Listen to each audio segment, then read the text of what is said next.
Assalamu alaikum, barka da zuwa a cikin tashanmu ta mu koya tare. A yau insha Allahu za mu koyi hanyoyi 5 na samun jari a Najeriya. Ga wayanda suka kalli wannan bidiyon har zuwa ƙarshe, zan ba su wata hanya ta shida wadda ba kowa ya sani ba.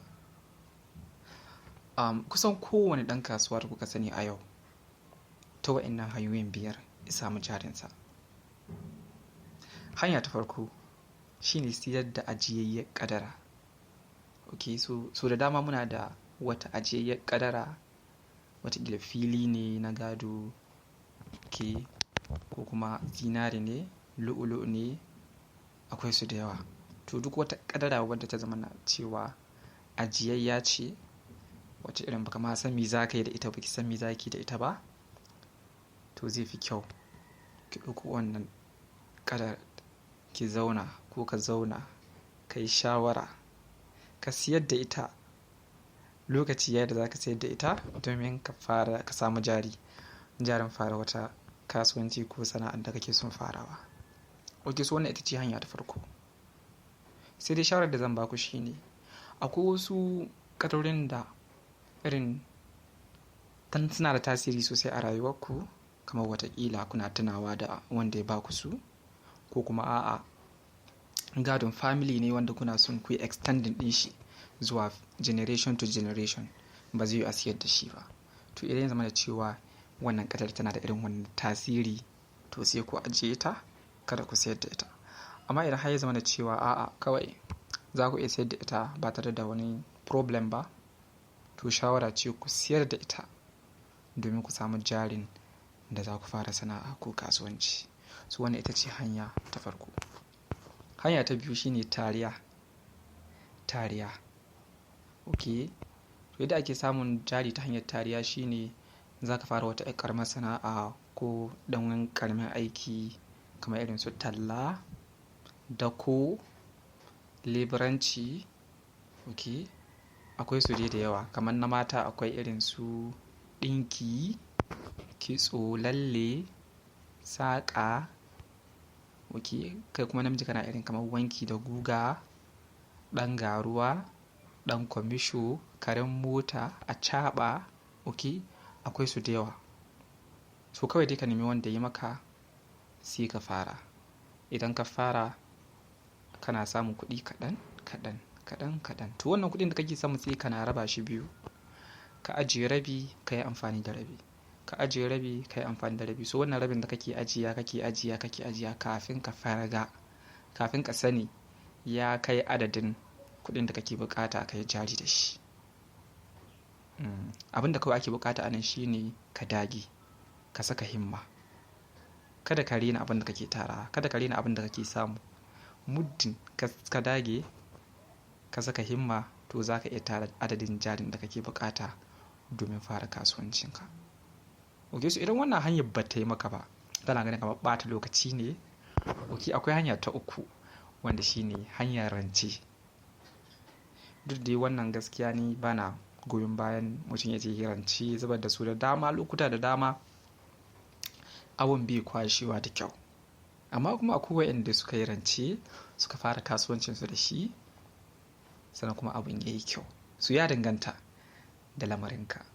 So hanyar da ake samun rance, jari ta hanyar rance shine na farko gun 'yan kasuwa. Misali akwai ɗan kasuwa, babban ɗan kasuwa ko attajiri a cikin yankin ku ko unguwar ku wanda ka sani, to sai ka je wurin shi. Ka je wurin shi da buƙatar ka ta neman rance. Abin da zai fi kyau kai shine ka same shi a gida.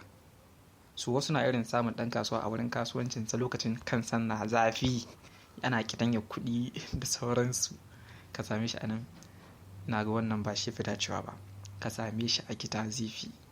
Lokacin ya dawo kanshi ya huce, ya zauna ya huta, sai ka bijiro shi da wannan maganar. Ka mishi bayani dalla-dalla akan kasuwancin da kake son farawa. Ka ja ra'ayin shi sosai ta yadda zai ji shi zai iya cire kuɗin shi ya baka ka fara wannan kasuwancin. To sai ya ɗauka ya ranta maka. Akwai wani kuskure da muke yi shine sai mu je gun waɗanda muna buƙatar jarin 200,000 misali, ok, sai mu je gun wanda gaba ɗaya jarin shi 300,000 ne ko 500,000 ko miliyan 1. Wannan kuskure ne, kada ka je wurin wayannan mutanen. Ya kamata ka je wurin wanda 200,000 ba komai bane a wurin shi, ko ba ka so yana iya yi, ok, ko mallaka maka su yana iya yi, a wurin shi ya fi kamata ka je. Saboda idan ya baka wannan jarin ba zai sake bi ta kan jarin nan ba, sai idan kai ka sake dawo mishi, ka je ka jujjuya ka samu ka dawo mishi da shi. Amma wanda kawai bai da jarin shi karami ne, ka je ka same shi ka ce ya baka rance, za a iya samun matsala. So wannan ita ce hanya ta farko, ku je gun 'yan kasuwa, manya-manyan 'yan kasuwa, attajirai. Kada ku ji kunya, ku tafi. Idan ganin su zai muku wahala, ku rubuta musu wasiƙa, saboda wasu za su ce a garin wani zai yi wahala, ni a suwa in ga wani, ok. So su da dama idan ka je ganin mutum yana baka dama, saboda su suna son a zo. Muddin ka zo da maganar irin ci gaba, zai saurare ka. Amma idan ka zo da maganar irin ci baya kamar irin maula da sauransu, ba lalle bane i saurare ka. Su kun gani. Yau to wannan ita ce hanya ta farko. Hanya ta biyu shine a gun bankuna. Ok, so akwai bankuna 'yan kasuwa da yawa kamar irin su Smedan, BOI, NIPC, wa'anda ke ba wa ƙananan 'yan kasuwa tallafi da rancen jari. Akwai su da yawa, ban san sauran ba, amma wa'annan dai su aka fi sani. Har dai Smedan misali, ok. So sai ku je a shafukansu na intanet ko ku je a ofishinsu, ku taka da kafafunku ku shiga, ok. Ku cike ƙa'idojinsu, sannan sai su ranta muku. So sai dai wani abu game da bankuna shine sai ka jira, sai ka cike abubuwa. Wasu ma sai ka ba da irin collector. Ba za su baka rance ba sai ka ba da collector. Ma'ana sai ka, ya ake faɗin shi da Hausa, sai ka ba da jingina. Wataƙila jinginan gidanka ko jinginan wani abu wanda ba lalle ba ne za ka iya, ok. To wannan shine hanya ta uku. Hanya ta hudu ta samun jari shine nemo masu saka hannun jari. To wannan shi na fi so gaskiya. A halin yanzu ma ina amfani da wannan hanyar, ok. So kai ne kana son ka fara kasuwancinka, irin kana da kamar 10,000 misali, kana buƙatar 50,000 domin fara wannan kasuwancin, ok. Abin da zai fi kyau ka yi shine ka nemo masu saka hannun jari. Bayan ka tsara komi yadda kasuwancin zai tafi, ka shirya komi, ok. To sai ka je ka samu right-minded people, mutane masu tunani irin naka, mutane 'yan kasuwa masu tunanin 'yan kasuwa, mutane masu son ci gaba, mutane masu son kasuwanci da arziki. Yawa, ka je ka same su, ka yi musu bayani. Har da yanzu da duniya ta ci gaba, ok. Ba dole sai ka je irin ka tara su kana kiransu, no. Kawai a social media kana iya rubuta post. Idan ka rubuta post, ka yi sharing a group na 'yan kasuwa. Duk wanda ya gani ya ji zai iya, yana ra'ayi, zai kira ka. Bayan ya kira ka ce, wow, kana da idea mai kyau, zan saka hannun jari na a kasuwancinka, ok. So sai dai akwai hanyoyin da ake bi, ba kawai za ka je ka ba da idea ɗinka bane irin kai bayanin komai, no. Akwai abubuwan da zai kamata ka faɗi, akwai abubuwan da ba za ka faɗi ba, akwai yadda ake yi. To sai ka je ka koya. So bayan ka yi bayani, za ka samu 'yan za su saka hannun jari. So da dama za ka samu mutane za su saka hannun jarin su a bisa yarjejeniyar da kuka kulla da su. Idan aka samu riba, za mu raba biyu, kai rabi ne rabi, ko kuma idan aka samu, za ku saka wannan yarjejeniya, ok. Kowa ya signing, shikenan sai a fara kasuwancin. Bayan fara kasuwancin, bayan shekara 1, ribar da aka samu sai a raba. To kai kuma wannan ribar taka da kake samu, ok, wannan kason naka da kake samu, shi ne za ka na tarawa, kana tara har ya kai adadin jarin da kake bukata ka ci gaba da kasuwancin ka. So a lokacin kana iya ce musu ana buƙatar kowa ya cire hannun jarinsa. Su ya dai danganta yadda zaka tafiyar da kasuwancinka, ko kuma su da ba kai zaka yi musu cire hannun jarinsu ba. Irin wani yanayi na iya faruwa a inda su za su cire hannun jarinsu da kansu ba tare da ma ka sani ba. So ka gani, so domin gudun irin wannan shi yasa za ka na tara kasanka kana ta dama amfanin yin wannan abin kenan, okay, domin ka tara jari. Shi yasa ka kira masu saka hannun jari a tafiyar da kasuwancin, domin kai ma ka dinga samun wani abu kana tara har ya kai adadin jarin da kake bukata, ta yadda wannan kasuwancin zai zama in charge, zaka zama in charge, kana controlling din shi ta kanka. Okay, so wannan ita ce hanya ta 4. Hanya ta 5 shine tallafin gidauniya ko zakka.